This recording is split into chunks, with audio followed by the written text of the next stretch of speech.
Well, kids, we've come to what I think is going to be the toughest part of the test. The other portion of the test, I really think, boils down to how well do you know your vocabulary words and how well do you apply the test taking skills that we have practiced. I think if you have those two things down, you're going to do very well on that portion of the test. However, this portion of the test really takes a lot of critical thinking, it takes a lot of interaction with the test. And I think that if you follow through with what we're going to practice here, and obviously this will be what we practice on Tuesday. I'm filming this on Monday night, but what we practice on Tuesday, it will help you immensely as we move forward through the week and head towards our test that we're going to have on Friday. Let's take a look at this. All right, so we're always going to follow the rules of underlying important information. A rabbit depends on various plants in an ecosystem to survive. Now I can think about that. A rabbit might eat some off of a bush. It might eat some grass, so it has different plants that it eats to survive, not a problem. Which would, oh boy, here's that tricky word, most likely, which means there's probably more than one good answer. What would most likely happen if a drought, I'm going to box that in, decreased the plant population?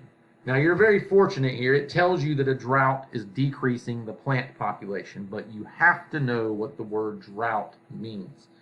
Drought, as we learned, and I'm pretty sure it was Gabby that answered this on like one of the early days in school of online learning. She said that a drought is when there's not a lot of rain, and that is correct. It means there's a very massive lack of rain, and all the water resources, even at the ground level, are starting to become depleted. Everything's starting to dry up.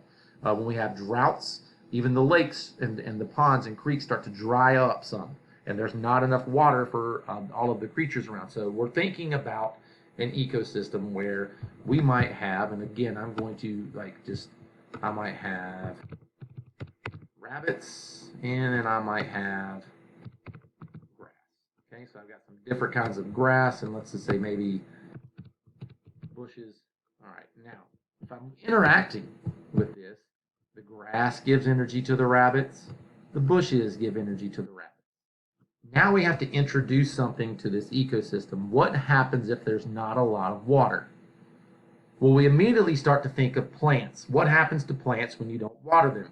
You probably have a mom or a dad at the house, some of you, or a grandma, grandpa, or aunt or uncle who gets plants and they forget to water them and then they end up dying. So this is what happens. The grass population would go down, the bush population would go down, and if the rabbits don't have any food and they don't have enough water, the rabbit population is going to go down. So I'm seeing a decrease in all of those. So let's go through all of our answers and see what the best answer is. The rabbit population would increase. Is that what we said here? No, it is not. The rabbit population would decrease. Did we say that here? We did. So I like this answer, but most likely happen. The rabbit population would remain the same. I don't see how that's possible when the plant populations are more than likely going to go down and the water resources are going down, how the rabbits would stay the same. I don't like that answer. The rabbit population would increase, then decrease quickly. Now I have to ask the question, how in the world, if you have no food and no water, would your numbers go up? I don't see how that would happen. This one sort of made sense. This one doesn't make sense at all, which narrows me down to B. But it really came down to us doing the work right here, being able to answer that. So it is important that you are, even on a test that's online, you're always welcome to have pieces of paper beside you. Draw these things out. Draw them out. It's important to draw them out. All right, let's go to our next question. This diagram shows a simple food chain. I would agree with that. Algae to fish to a seal. Okay? Simple ocean food chain. Here we go. What will most likely occur if the fish decrease? Okay, so I'm going to tell you that the fish are going down. If the fish go down, obviously the seals have less food. their numbers are going to go down. Here is where it starts to get tricky. Just because something decreases doesn't mean that everything decreases. Unless that one thing decreasing happens to be plants, it doesn't always work that way. If there are less fish, there are less fish eating the algae. The algae population would actually increase. Let's see what the best answer is. Algae and seal will increase. Is that what we said? No. Algae and seal will decrease. Well, no. We said one would increase and one would decrease. Algae population will increase. The seal population will increase. It started off really good, but then it failed us. The algae population will increase. I like it. The seal population will decrease. And there we have it. All the work we did up here, all the interacting with all of the words, underlining, highlighting, drawing the arrows, all paid off. Why? Because we got the answer correct, which, let's face facts, is the whole reason why we take a test. No one takes a test to miss everything. You take a test to show what you know, and you want to show that you can get the answers correct. Let's try. I'm going to go to one that actually has a picture, if I can find one. I know I put one in here. There we go. This diagram shows the parts of an ocean food web. So we know a food web, because we have to know our definitions of our vocabulary words, is when you have food chains that overlap. And I can see food chains, and I can see them overlapping. So let's see what else they want us to do here.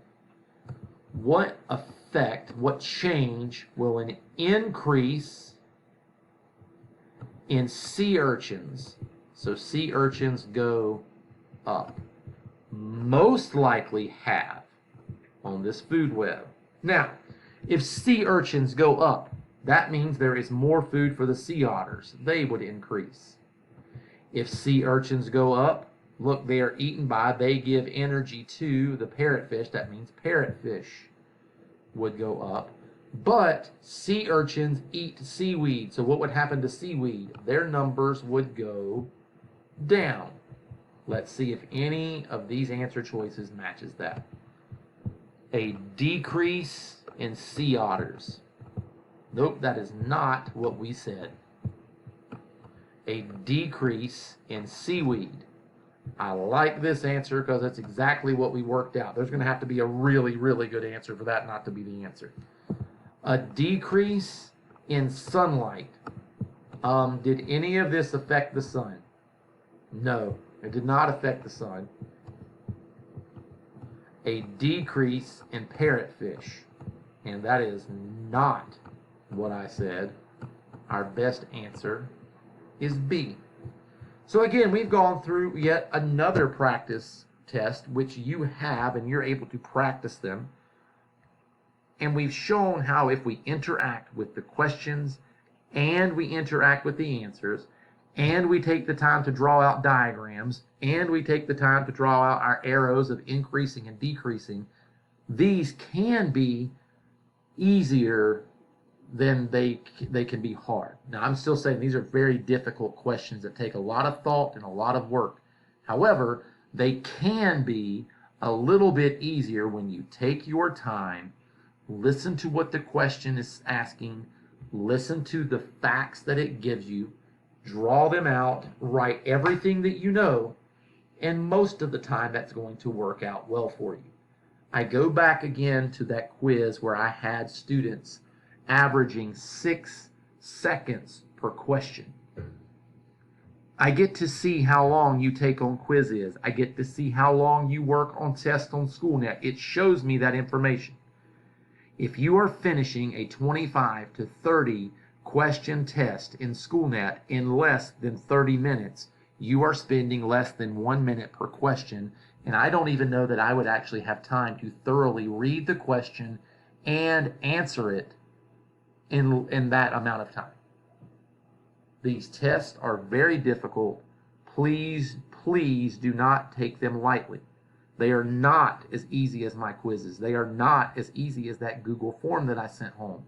We have got to start building our stamina up for these super tough tests, because this is how I'm going to test our knowledge as a cumulative wrap-up of portions of ecosystems. And when we get into other topics as well, we'll do the same thing. So take your time, and I know that you can do this, and I'm looking forward to seeing how well we do as we go through Tuesday, and then we'll do some social studies on Wednesday online, and then Thursday we'll do a final day of practice, and Friday you'll be taking the test on your own. And I know that you can do it. Again, don't forget to subscribe and smash that like button. We'll see if we can get my YouTube viewers above like 100 or something. I think that'd be awesome. All right, I'll see you in the morning on Zoom, kiddos.